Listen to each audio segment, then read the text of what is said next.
believe that Mexico is right now undergoing a very interesting moment to start looking at this process of political change vis-a-vis global challenges. But we also believe that this is the right time to look at Mexico not only from the perspective of the immediate circumstances related to a change of government, a change of administration, and a potential crisis of democracy, but also from the perspective of global discussions that are taking place regarding the future of democracy and the challenges that democracy is facing. Particularly, we want to look at the different ways in which global democracies are going through different pathways of degeneration, but also pathways that may lead to regeneration. And so we have now opened a space to discuss the topic of democracy. Thank you all for being here. Well, having made this introduction, I would simply would like to point out how we are going to be working in this roundtable. We will first have a 5 to 10 minute intervention, and then we will have a discussion among our panelists. And lastly, we will open the floor. And remember that we have to close at a specific time, so we will ask you to be very brief and respect the time allotted to each of these three segments.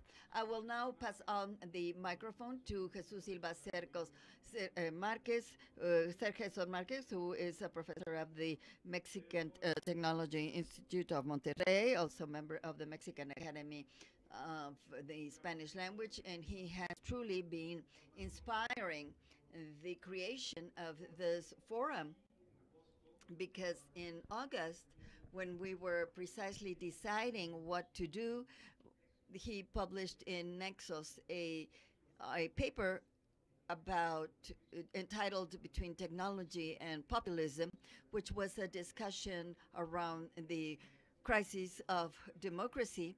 And when I read that paper, I noticed that he was also talking about the risk of populism, but also the inability of liberalism to understand the current challenges. So I will start the open discussion among the presentation of our panelists. Well, thank you. Thank you.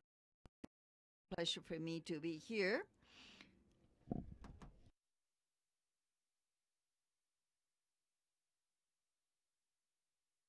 That actually puts an accent on one of the leading contemporary challenges and more complex challenges, which is the crisis of democracy.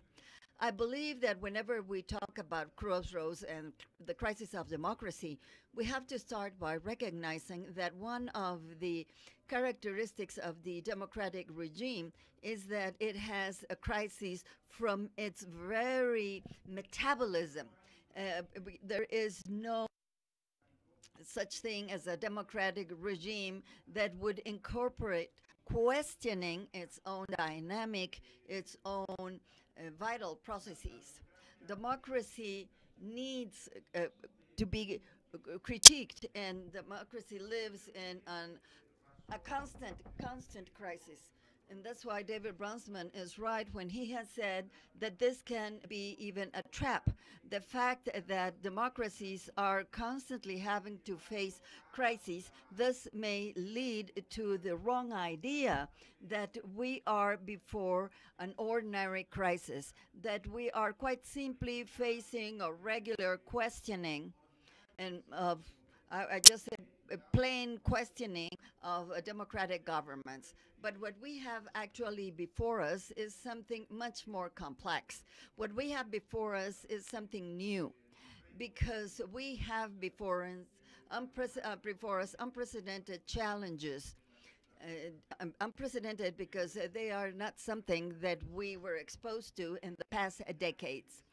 Now, we can imagine that the challenge of democracy has to do with some sort of external enemy, that it's something outside, and the monster is outside the democratic regime. But I believe that our approach should be different, and we have to realize that it is precisely the insufficiency of the democratic regime, what is stimulating its own or creating its own threats, its own monsters. And I believe that democracy, but rather that if the crisis of democracy is truly a new phenomenon, paradoxically, this would lead us to think that we have to go to the basis of this liberal democratic order. What the essay on liberalism by Judith Schedler is interesting to me in the sense that she says that liberalism has with democracy that is a monogamous relation with democracy, but it is a marriage of convenience. That is, the partners sleep with giving the back to each other. It is not a loving marriage. And there are perspectives, there are values that are going against the demos and the skepticism and the reserves of the liberal spirit. I believe in this regard that the challenges that we have right now have to do precisely with the difficulty of keeping the stability of this very weak compound, which is the democratic regime.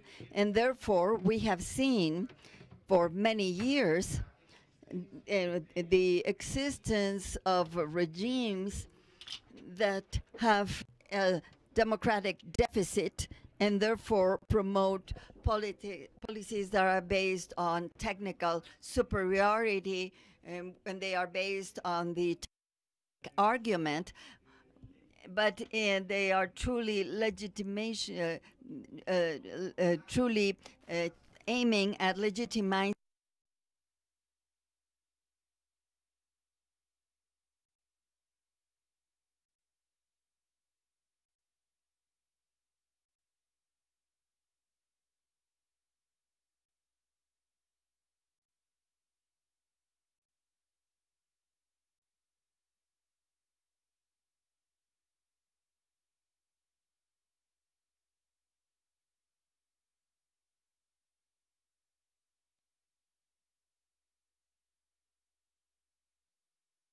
that need to live in harmony. Thank you. I now yield the floor to Andreas Schedler, a professor of political studies at CIDE. And while most of us were celebrating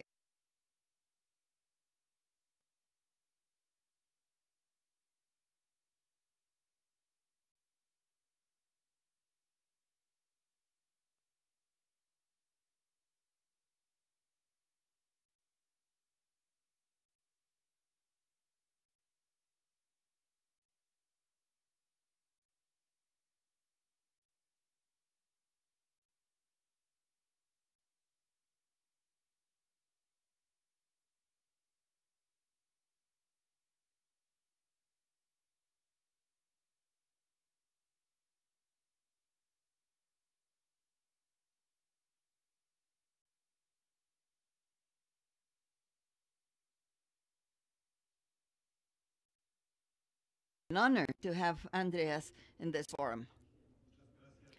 Thank you so much, Marco.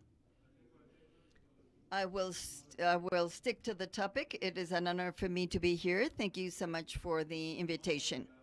I will not talk about electoral autocracies, but these are processes. But I will talk about processes that can lead to that very unhappy ending. Now, in this table where we are discussing the crisis of democracy, my opening question will be similar to that of Jesús. Does that crisis truly exist? If for at least 50 years we have been talking about it. So the crisis of democracy is a topic that we have been discussing since the early 70s, and everyone has been talking about it. So the question is this the usual way the democracies work? Is that the usual way of action, even though we now have an increased dramatization by the fact that democracies are questioning themselves and self-criticizing? So I believe that to begin with, we have to be skeptical about this topic, the crisis of democracy. And we look at compared politics. There are several elements that would support that skepticism. For instance, for several years, we have been analyzing and debating a supposed democratic recession globally. But if we look at the data and we start counting the steps back and the steps forward, well, I believe that the result is pretty much even. Democracy since the 90s has become a global phenomenon, as John Keane has discussed in his book, and continues to be a global phenomenon. And there hasn't been a major wave of recession. So we are now stagnated at a rather spectacular level from the historical perspective. Now, in spite of solid arguments and in spite of being skeptical with respect to the discourse around crisis, I believe that there is another crisis, which is a crisis on self-confidence.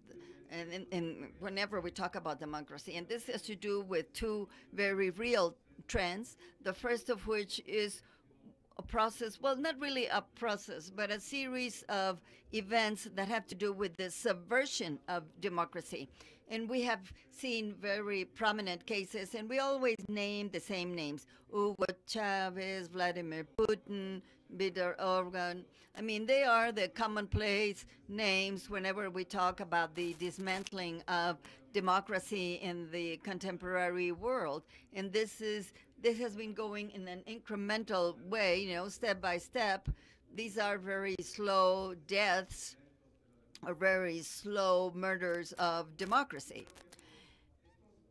And I believe that these series of events do not make a trend, but they do have a very disquieting pattern.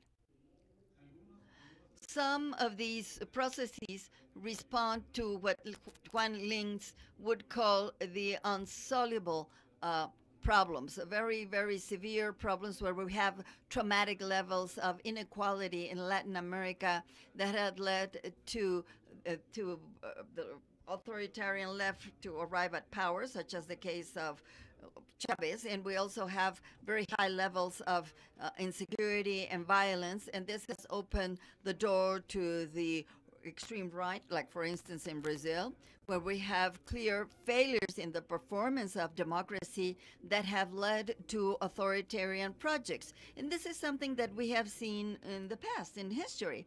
But I believe that what is troublesome about the current processes is that now the subversion processes respond to opportunistic leaders that arrive to power in a rather accidental manner or randomly, not within a crisis of performance, but these are leaders such as Ortega in Nicaragua that lost once, and they would say, no, I won't go for a second term, but they stay in power and they simply dismantle democracy.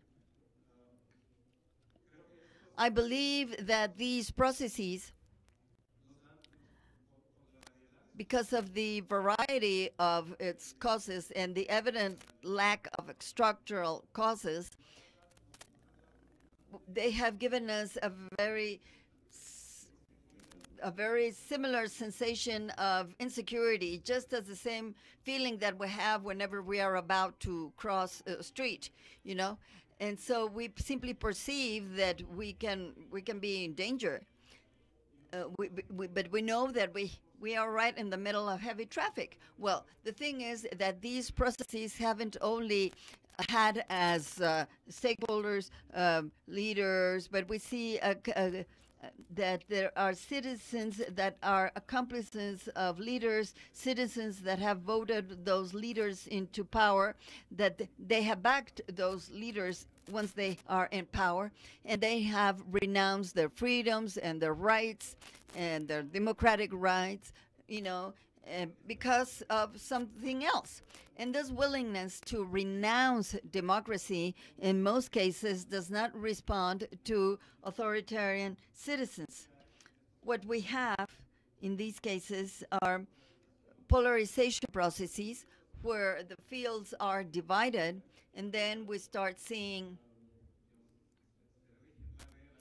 that the rising of barriers, the deepening of divisions, and at the end, the citizens are willing to sacrifice democracy, to sacrifice their freedoms, you know, and thinking of a better good, which may be religion, safety, justice, whatever.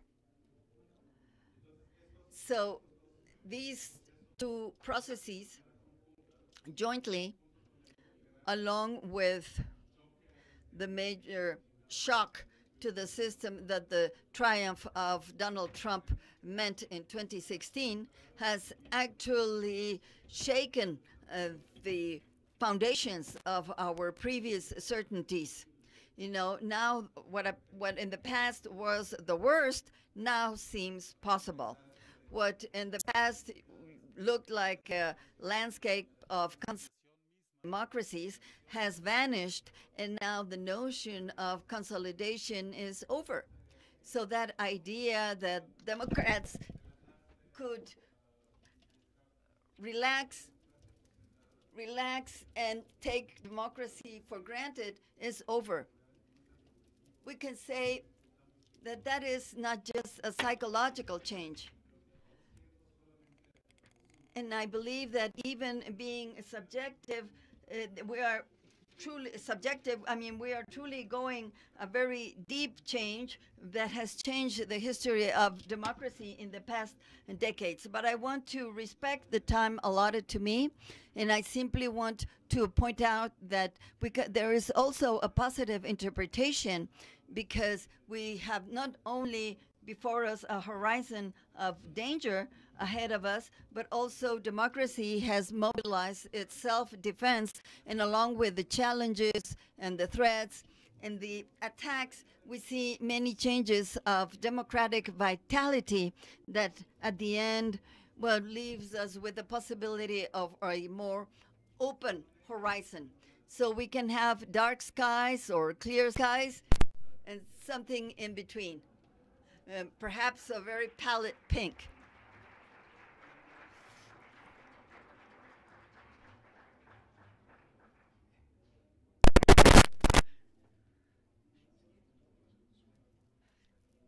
Next is Consuelo. Next comes Consuelo, who has the best position of all of us here at this panel, because she's back in the world of academia.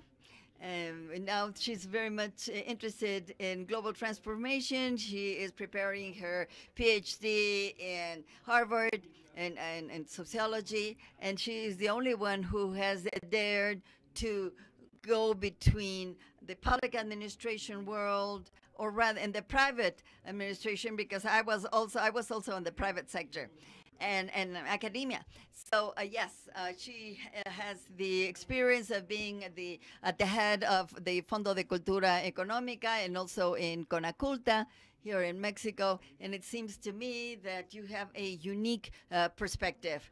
Well, thank you all for the invitation.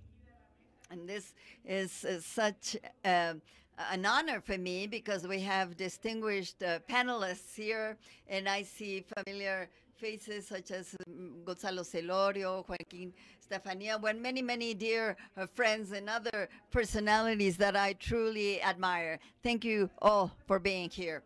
Well, after having listening to the previous speakers, when I went to study for my master's program was rather an intuition, and that we have to look at this from a sociological perspective, and not so much from the perspective of power. We need more sociologists than specialists in politics. And what I always hear is an analytic perspective from the position of power, and we are no longer listening the voice of society. I will now start reading. In the past 5 years, because of academic reasons, I have been able to witness a process through which Great Britain decided to stay or leave the United Europe. As Laurence Debré said, that is a sociological phenomenon that would have to be approached from the precisely sociological perspective. And the Catalonians are now debating whether to separate from Spain or not, or to study the polarization that resulted the past presidential election. And when I received the invitation of Nicolás Alvarado, backed by CIDE, that I truly respect, to participate in this debate around the crisis of democracies, I celebrated that the Guadalajara Book Fair opened this space in order to discuss one of the leading topics in the public and private discussions of today. Are we truly facing a crisis of democracy? Lebrinsky and Daniel Ziblatt in their text discuss how democracies die, and this has become an instantaneous crisis, and they go beyond the concept of crisis, and then they ask, is democracy in this particular case the emergence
que no hemos acabado de descifrar.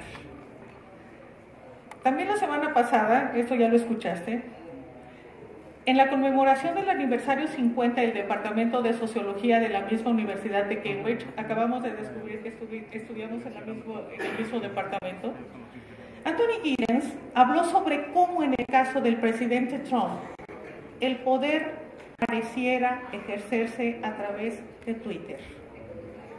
El poder pareciera ejercerse a través de Twitter. ¿Con qué propósito? ¿Qué resulta de ejercer de esa manera el poder? Me detengo aquí, tengo mucho más escrito, pero soy esclava del tiempo.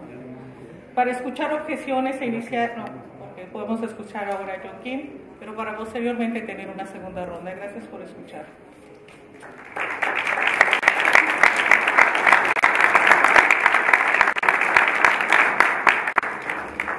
Escuchamos a Keane, catedrático de Teoría Política en la Universidad de Sydney, fundador del Instituto para la Democracia y los Derechos Humanos y del Centro de Estudios de la Democracia, quien está en México presentando la edición en español de Vida y Muerte de la Democracia, un gran libro, un clásico contemporáneo, justo en el mismo año que presenta en inglés su libro más reciente. Y este es el otro. Que es un comentario, bueno, este segundo, sobre los retos que enfrenta lo que él ha llamado la democracia monitorizada en el mundo. Lo escuchamos, no quito más tiempo.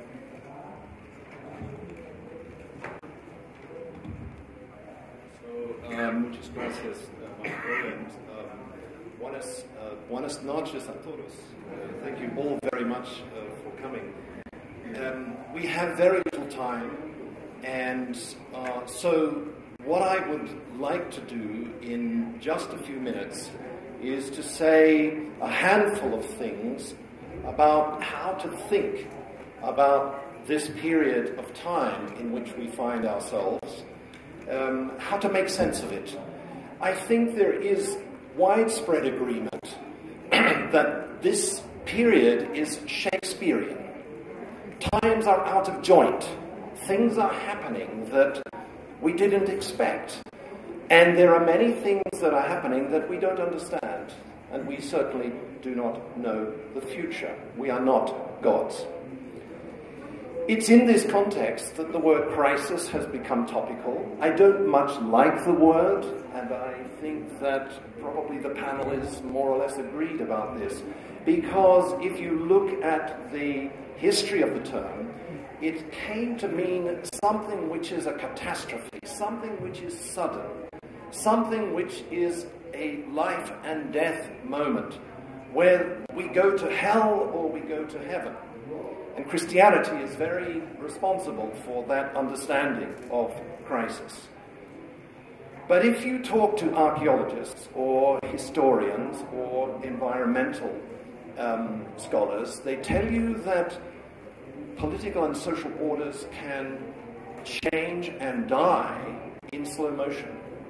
And what I want to just add to this discussion that we have had so far is a number of deep-seated trends that have a longer history. They are part of a longue durée, and that are having shaping effects and confusing effects on actually existing democracies, whether in India or in Canada or inside the European Union or in South Africa. What are these deep-seated trends that are causing and contributing to this Shakespearean feel? I would say, first of all, I want to mention maybe 5 of them. Yes, 5. The first, I think, is to do with the whole question of the imagining of democracy. We still have a bad habit of thinking that democracy is essentially free and fair elections within a territorial state. I think, and I try to explain in my work in 1,000 pages, so I tell you in 2 sentences, that actually in my lifetime, democracy came to mean something more than that. It means not only free and fair elections, but it also means the building and protection of institutions that monitor power, that make power accountable, that restrain the exercise of power, that prevent the concentration and the corrupting effects of arbitrary power. And I call it democracia monitorizada. You can call it whatever you like, but that is the first thing to think about. Maybe trying to understand better the times in which we live and imagining democracy differently than we typically do. And I believe that that idea of democracia monitorizada is very important in Mexico, because you are 1 week away from a new president. Second, I do think that the discussion of democracy has avoided the topic of banks and credit institutions. And what I want just to mention is that in the history of capitalism, as historians are telling us now, there never was a period like ours.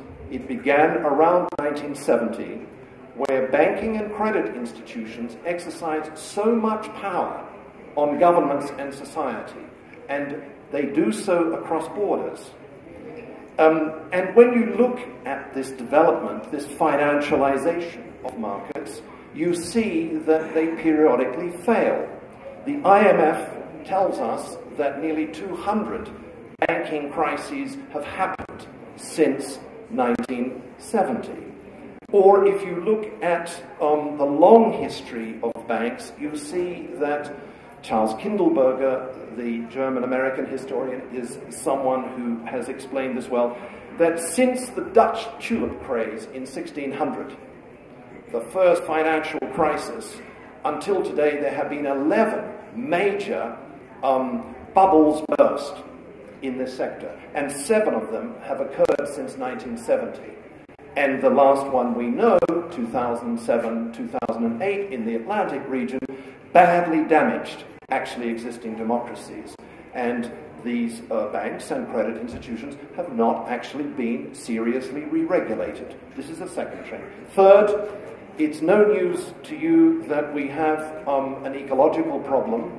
What I think is worth saying is that democracy, this is shocking, democracy, when you think about it, the idea that people living on Earth can govern themselves as equals through their representatives is, in a way, the most homocentric, the most anthropocentric political ideal known to humanity. It means that people living in a democracy can do whatever they like to the biomes in which they live. This clearly has limits, and a striking theme, I think, I tried to write about, is the greening of democracy that is going on. It is not just green parties, it's the invention of many institutions designed to democratize our relationship with the biosphere, to encourage us to feel as though it is an equal, that it deserves to be represented in human affairs and respected with humility. Fourth deep-seated trend is the territorial mentality, I would call it. You could call it the Brexit mentality. It is the presumption that democracy can only happen inside sovereign territorial borders. Mexican democracy, Canadian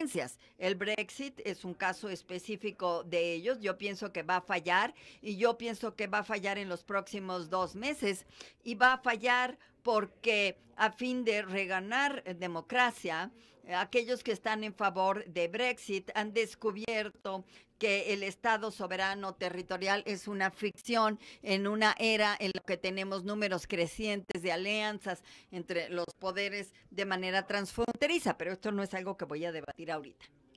Mi último punto tiene que ver con geopolítica y ya varios de los que han intervenido en este panel, Consuelo y Andreas, mencionaron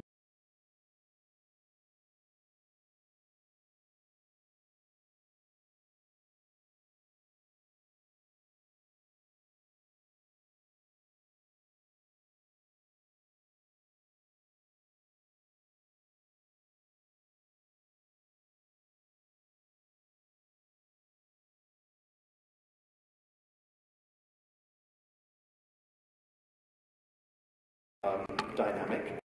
I think to help you think it through, I would say that one of the unprecedented trends of our time is the emergence of two global empires that are entangled, the United States and China. This never happened before. It's true that the first global empire was not the British, but was the American immediately after 1945, and the Soviet Union, but they were not entangled empires. They were parallel economies, they were competitor systems. That is the story of the Cold War. Our dynamics are different. What is striking is that I go to China frequently. If you ask about empire, you are told that War empire is a bad word. We are not an empire. If you go to the United States, Donald Rumsfeld put it very well, we don't do empire. We don't do empire. We've never been an empire. We don't do empire. Both systems are in denial. What is striking, I think, if you look at the political economy and the cultural relations, the diplomatic patterns, is that China, on the rise, is becoming a global force. What kind of empire it is unclear, but its entanglement with the United States is clear. And this is producing a turbulence, and it produces questions, deep questions about the future of democracy. You know that there are some who are calling for a new Cold War. They speak of the Thucydides trap. Every rising power causes instability and sometimes war. We are a democracy, they are a system of authoritarianism, or they are a system of totalitarianism. I think that this kind of language must be resisted for the sake of democracy, in part because the Chinese polity is a very complicated polity which has some democratic qualities to it. It is a one-party system. It has a priesthood quality to it. It's big, it's global, but it does experiment with democratic mechanisms at home, and it does tolerate, for example, in the new AIIB Bank, integrity units. It accepts the principle of the public monitoring of power. So the question, I think, for Democrats globally is how actually to negotiate this emergent tension between the United States and China, and how in particular to deal with Chinese power wherever that is exercised. It is clear to me, at least I put it on the table and I almost finished, that one of the really important things is to clean up what I call the Augean stables of democracy. I don't know if this is well translated. Augean stables are where animals live and there is a lot of shit, to be blunt. I mean, improving the vitality of democracy, wherever that can happen and in whatever form, is highly important for dealing with China and showing actually that it's possible to handle power in a different non-one-party way. I do think that being clever in policy, in trade, in diplomacy, in cultural exchanges is very important. But I think that talk of Cold War must be resisted for the sake of democracy. One last thing, I think that when looking at our dynamics, hope is very important, esperanza. There is a lot of bad intellectual thinking at the moment that is very miserable. End of democracy, how democracies die, even people who write books, vida y muerta, democracia. I do think, Andreas and others, I think we are agreed about this. A lot of things are going on that actually are promising, and we should also not be completely taken away by the language of crisis and its eschatological connotations, and pay attention also to the opportunities of this moment. I hope we can discuss this. Gracias.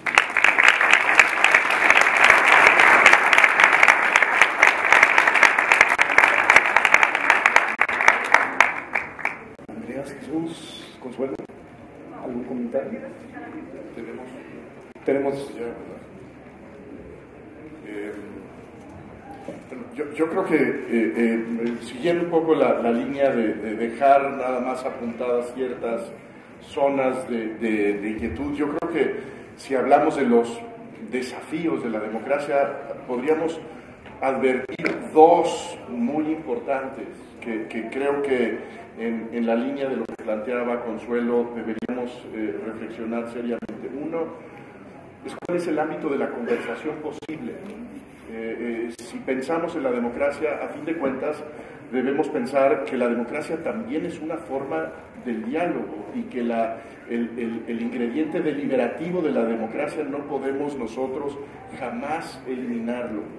¿Qué tipo de diálogo podemos tener con las cápsulas en las que nos hemos envuelto por culpa de las redes sociales, en donde hemos generado simplemente reiteraciones de nuestro prejuicio y estímulos de nuestra propia radicalización?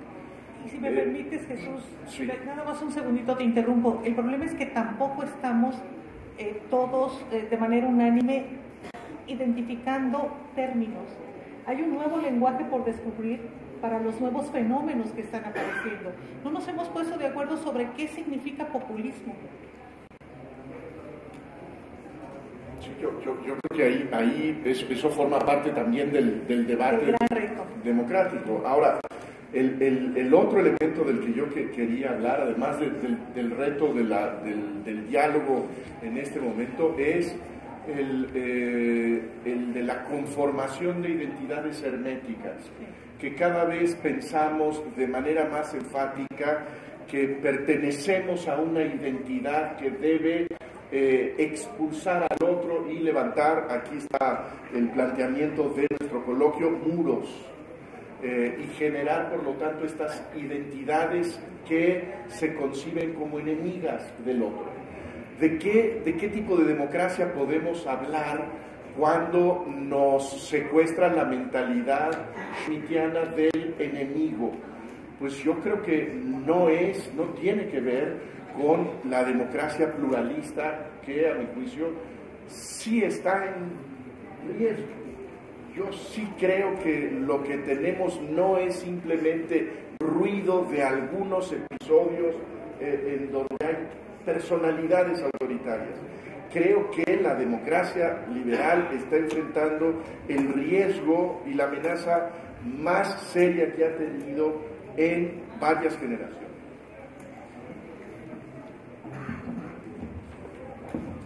Pues quizás nada más un pequeño esfuerzo por legislar las metáforas, retomando lo que decías al inicio, la democracia y el liberalismo como matrimonio. Uno podría decir sí, un matrimonio complementario, de muchos pleitos productivos, etcétera, pero yo diría, lo malo de pensarlo así es que podemos pensar la posibilidad de un divorcio, y yo diría, la democracia iliberal, tema de la mesa mañana, no existe, ¿no? El liberalismo sin democracia, obviamente que sí, pero la democracia sin liberalismo no es democracia, así que pensemos en otras metáforas. Tenemos 5 minutos para preguntas del público. Perdón.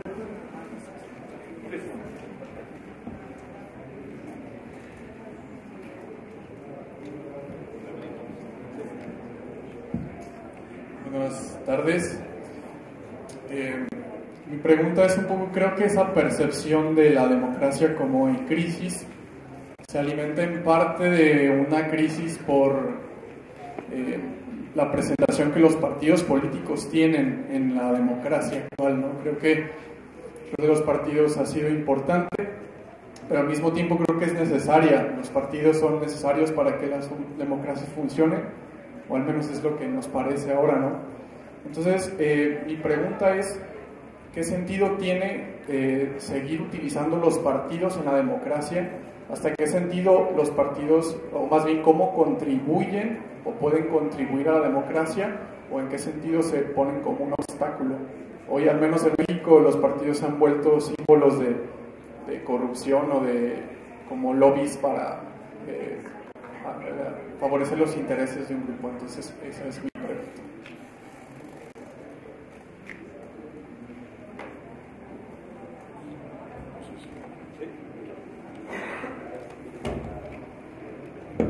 It's a highly relevant global question, and it's not just in Mexico that there are accusations of corruption inside political parties. I would say two things. A party-less democracy is a contradiction in terms. And for this to understand why, we need to go back to the moment of birth of political parties, which are products of the last quarter of the 18th century. And there we would discover some old reasons that remain relevant, that control over state power by means of a parliament or a legislature with a civil society enables groups to form to vie for power, to restrain the power of the state, and so on. I mean, and parties can gather together citizens to overcome differences. These are old propositions that remain relevant. But the second point I wanted to make is that if you look at the history of political parties, you see that one of the reasons why there is an identity problem with so many parties and why cartel party systems have collapsed in so many contexts, for instance in the European Union, is because the question is, what do parties actually offer citizens in these years of the 21st century? And if you go back in the history, if you look into the 19th century, you see that parties everywhere performed important functions. They offered the promise of equality, one person, one vote, not only for workers but for women. They offered literacy. They had printing presses, newspapers, they published books, novels. They were also employment agencies.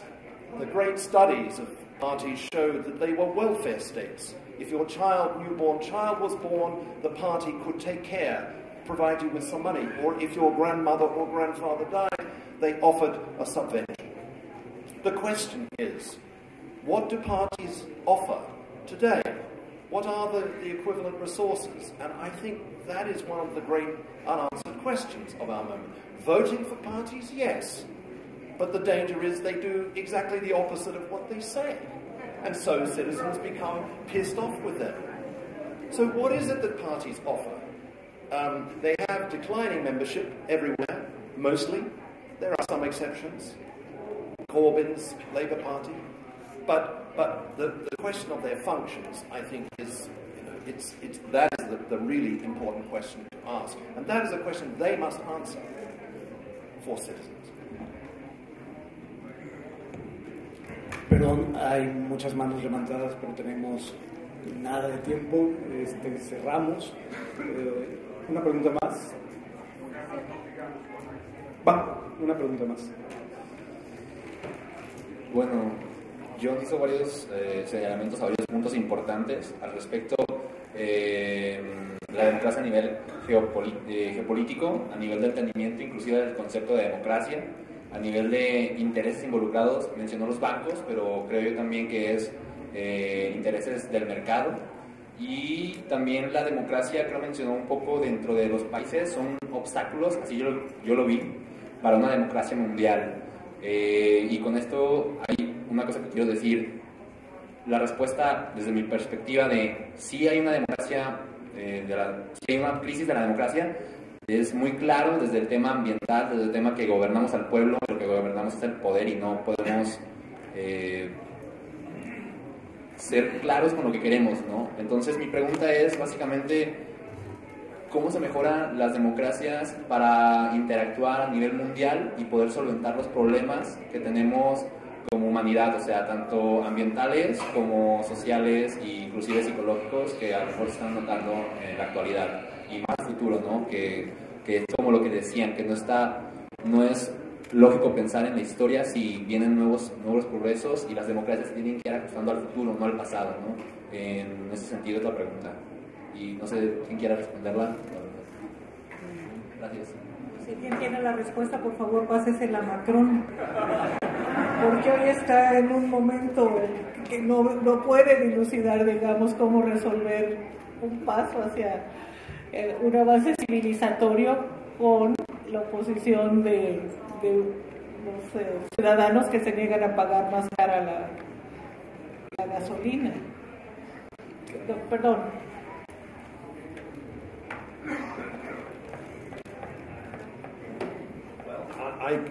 Yes, maybe.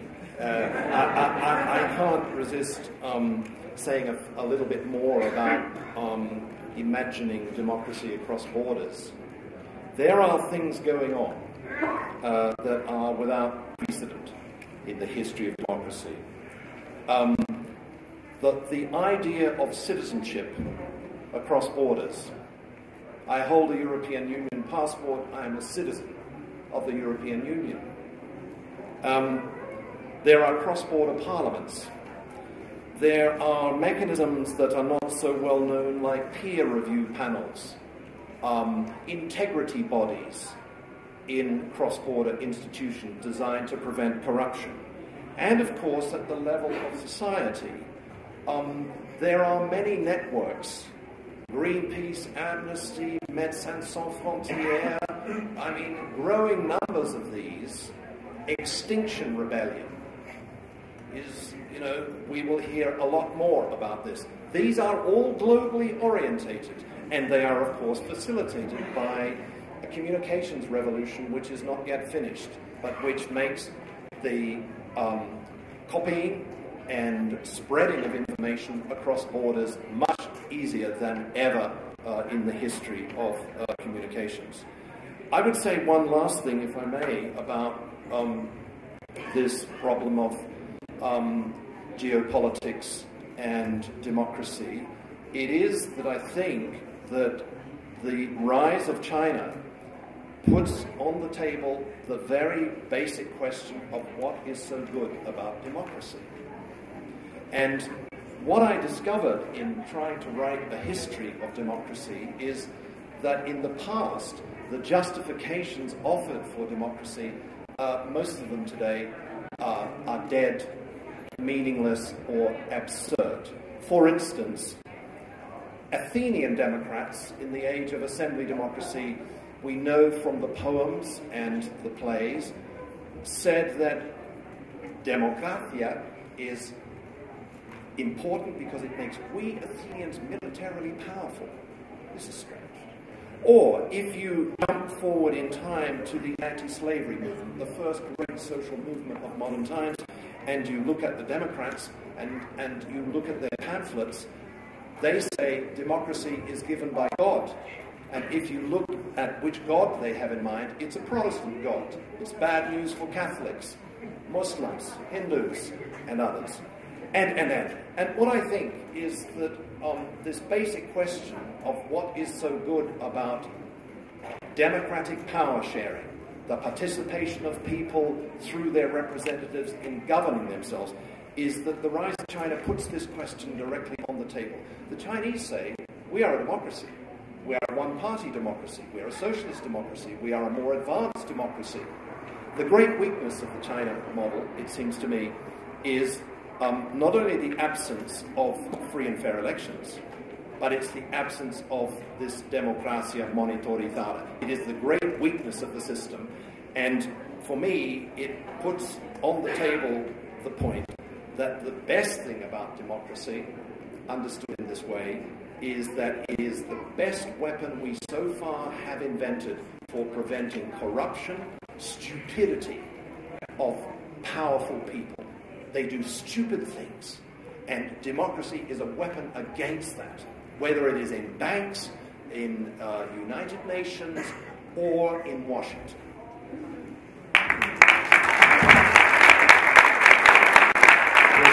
Gracias. Ahora sí se agotó el tiempo. Pasamos a la siguiente mesa con la invitación a dejar de pensar en crisis y comenzar a pensar en desafíos para la democracia. Simplemente la puerta un momentito para que salgan los que quieran salir y entren los que quieren entrar, pero ya estamos sobre el tiempo y vamos a pasar directamente a nuestra